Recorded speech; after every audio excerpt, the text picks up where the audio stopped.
This lecture picks up with activity 3 in the CRM process. Part 1 of the chapter 11 lecture looked at collecting customer data and analyzing customer data to help identify your target customers. And both of those activities focused on building customer databases and using the data that's in it. And so now these next two activities are going to focus on encouraging repeat purchase behavior and loyalty from our customers. So the third activity in the CRM process is creating frequent shopper programs. Frequent shopper programs are excellent for building databases, but in terms of building long-term loyalty, it just sometimes works for retailers. So the value in frequent shopper programs has declined because customers really find very little value between competing retailers.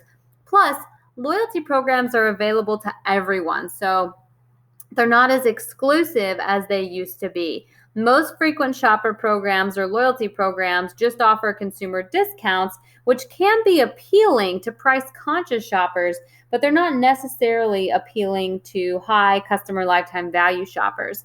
And let's make a point real quick to say that frequent shopper programs are not a sustainable competitive advantage because they can very easily be copied by their competitors. Frequent shopper programs do help build loyalty, and loyalty can be a competitive advantage. And frequent shopper programs do help build a database as part of a CRM system. And CRM systems can help build a sustainable competitive advantage. Frequent shopper programs on their own do not build a competitive advantage. So there's a couple issues with frequent shopper programs. The first is that they're incredibly expensive to maintain, and not just to maintain, but to start as well. And then they're very difficult to edit or revise once they're launched. So they're very, very expensive. And then finally, the impact on loyalty is questionable. I was going through my wallet when I was putting this lecture together, and I have both a CVS Extra Care card and a Balance Rewards card. I have a Stacked Sandwiches punch card, and I also have a Chick-fil-A, the Chick-fil-A One app. So I have loyalty programs. I have frequent shopper programs to multiple competing retailers. So the impact on my loyalty is questionable, right? I'm looking for who has the best deal of the day, or which reward am I closer to getting. So those are a couple of issues with frequent shopper programs. Now, retailers can work really hard to make their frequent shopper programs more effective. And so there's a couple ways you can try to make your frequent shopper program more effective and help build some loyalty there. So the first way to do that is to offer tiered rewards. So a lot of retailers are trying to offer cascading levels. So you might be a silver member, a gold member, a platinum member. Hotel loyalty programs often work this way. Airline loyalty programs work this way as well. So the higher tier you are, the bigger your reward, right? You might be a Hilton Honors Blue member, and so you're collecting points, you're active in the program, but it's not until you become a silver Hilton Honors member that you get a free bottle of water when you check in. You become the next level member and you might get a free bottle of water and a snack. So there's tiered rewards, and the higher the tier, the bigger reward. And this reward structure encourages customers to make all of their purchase in one place to help get to that next level there. The key requirement here, though, is still to design your tiers so that customers believe they're achievable. So you don't want your gold and platinum levels to be too high and unreachable. So you can offer tiered rewards to try to make your frequent shopper program more effective. You can also try to treat your frequent shoppers like VIPs. So effective programs go beyond just offering discounts or a freebie after you purchase so many. So a lot of, like Snickers did it, Gatorade has done it. A lot of companies offer rewards programs that send people to the MLB All-Star Game or the Super Bowl or, the NHL Finals. So you're sending your frequent shoppers, you're giving them an opportunity maybe to enter for a chance to win, or if they spend so much, you're giving them a chance to be treated like a VIP, because your average shopper can't achieve those levels of prestige on their own. So if you're a retailer, you can help them get there.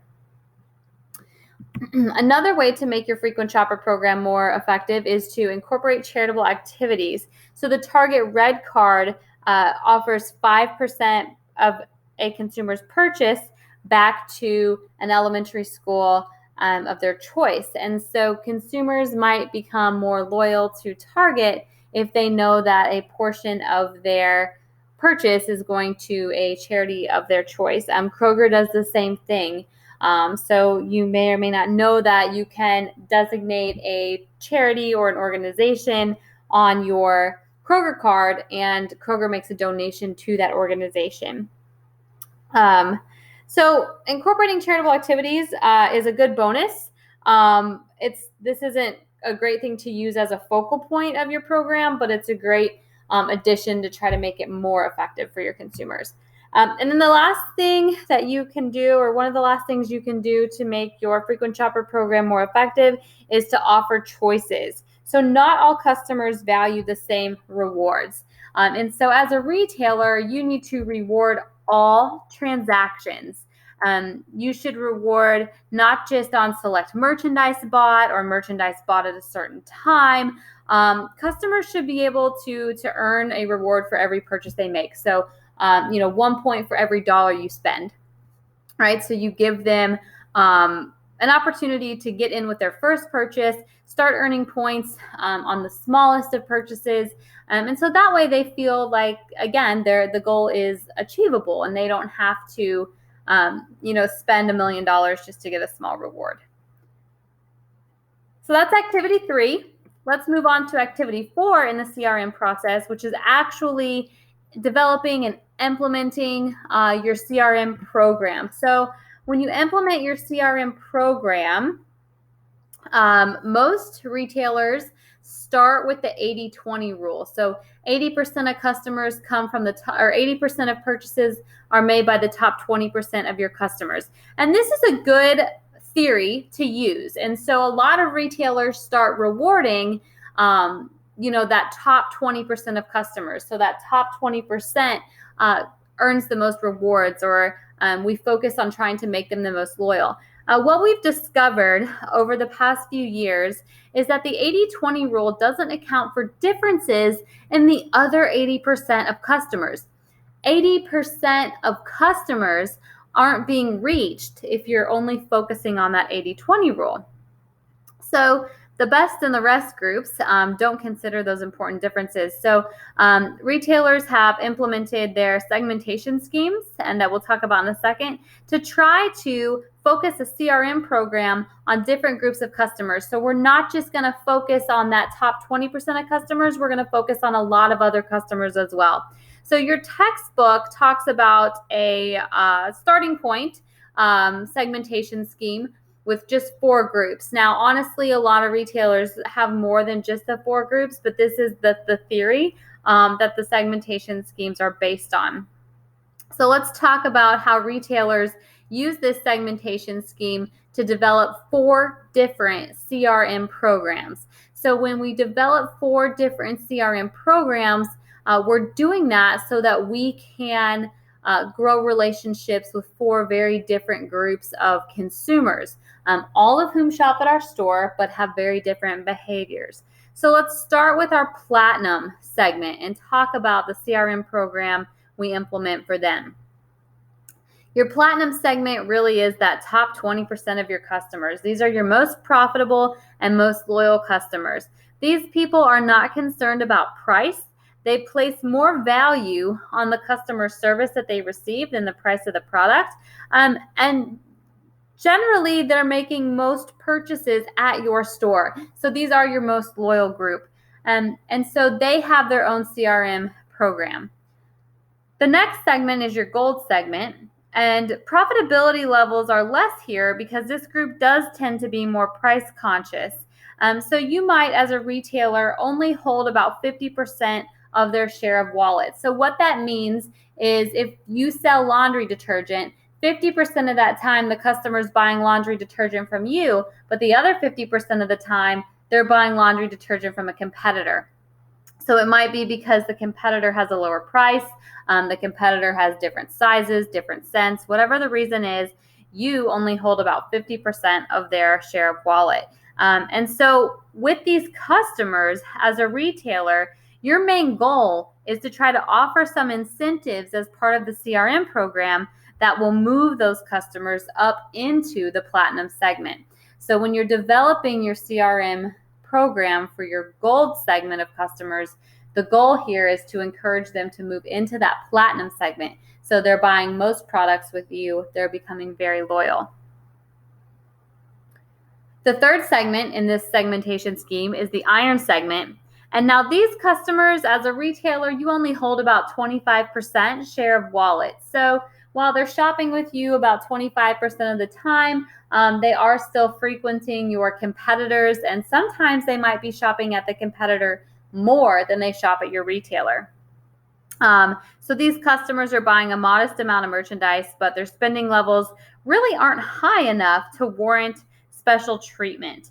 And so as a retailer, you can focus on these consumers in a way that you might send generic emails, or you might send flyers to their home, but you're not going to spend a lot of time doing custom activities. It's generally not possible to move consumers from the iron segment to the gold segment. Sometimes this is due to a limited income. They just don't have enough money to spend at your retail store. It could be due to price sensitivity, so they're always going to be shopping at the lowest price. Or it could be that they actually are in another retailer's gold or platinum segment. So they are in somebody's gold or platinum segment, just not yours. So it's really difficult to move people from iron to gold. So as a retailer, your primary focus should be moving people from gold to platinum. The last segment I want to talk about is the lead segment. These customers generally make a negative contribution to your firm's income. So what I mean here is they're costing you more than what they're spending in your store. These consumers in the lead segment demand a lot of attention, but they do not buy a lot of product. So these customers might come in and spend an hour talking to a sales associate comparing products and then leave without purchasing. So you've now spent an hour of your time talking to this customer, but you did not earn a purchase from it. These customers, if they do buy a product, they generally buy it at a deep discount. So lead customers are coming in and they're only shopping clearance racks. They are looking for the lowest possible price, and therefore you're earning the lowest amount of profit on these customers. Lead segment customers also abuse their return privileges. So they might buy 5 products and return 4. We're going to talk about reverse logistics in a few minutes, but the process of returning a product can be very costly to a retailer. And so lead customers do tend to return more products than customers in the other segments. Lead customers might write negative reviews. They might talk negatively about you. So as a retailer, you don't want to focus on this customer. You want to focus on retaining your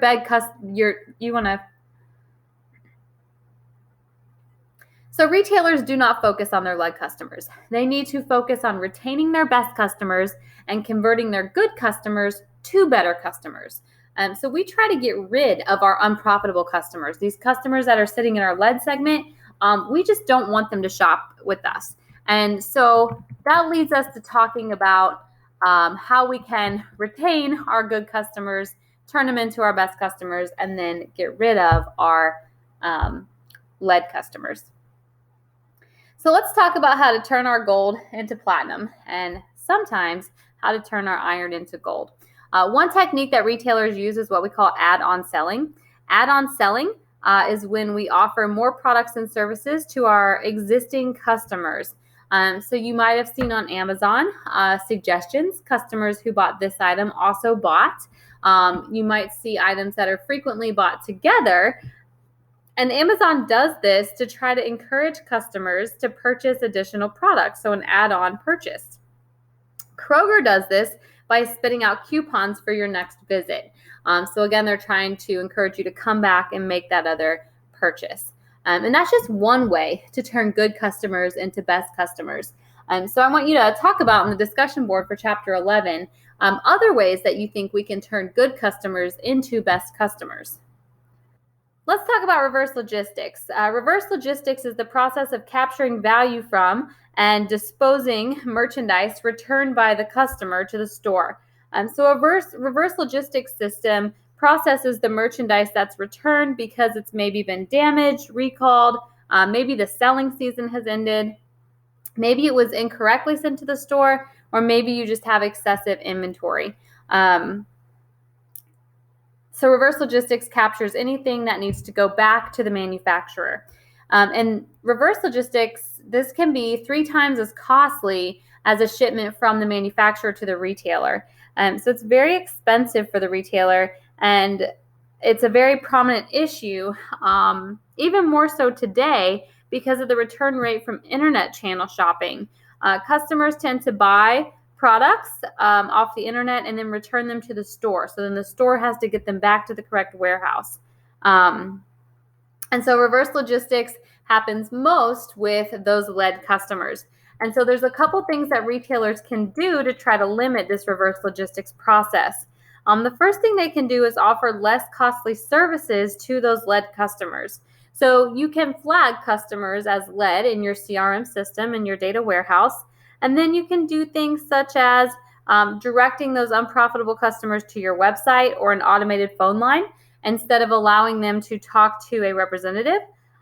Retailers actually can flag phone numbers in the system to reroute callers to those automated systems. And those automated systems cost retailers less money and time. Another thing that retailers could do would be to charge lead customers for services that they use.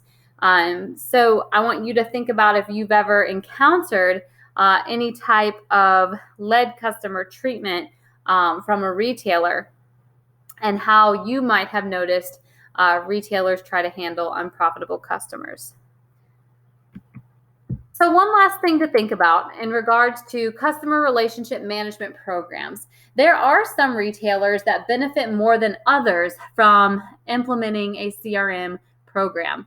So this question here asks, which of the following type of retailer would benefit most from a CRM program? Supermarket, a bank, an automobile dealer, or a consumer electronics retailer? So not just which one do you think, but why do you think they would benefit most?